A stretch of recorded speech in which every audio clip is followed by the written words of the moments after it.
So, so first of all, here's the challenge that I have with the topic. And by the way, I love it when these topics come through because Paul and Brooke basically hang out in that bus and they're like, what are we going to ask Craig to talk about?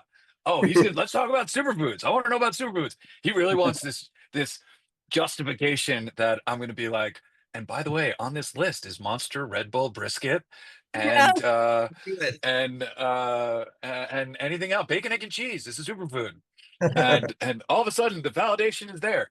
No, so look, unfortunately, look, I love what's happening in the world of food. I think we are set for a renaissance over the next few years in health and wellness in this country, which I'm actually really excited about. And in all seriousness, there are foods that I believe earn the title of being a superfood. And we'll get into some specifics, I'm sure. But in general, these are foods that are nutrient dense, that are high in antioxidants, and that in general pack more bang for their buck when you consume them.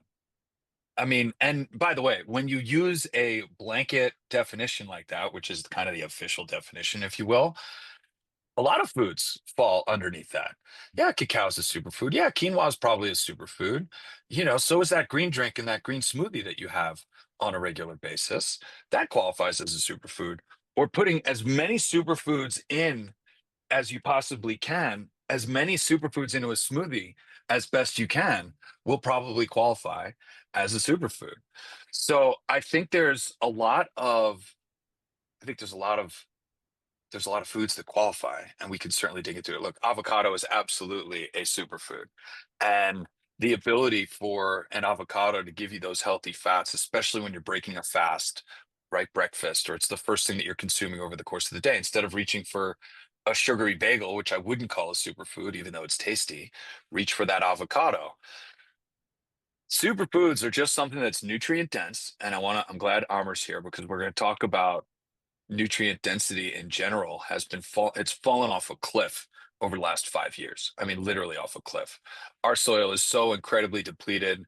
Our soil is so riddled with insecticides, pesticides, and herbicides that the residues that you can't wash off, the genetically modified aspect to it, which I am not a big fan of in any way, shape, or form. I don't think it's healthy for us to consume genetically modified food.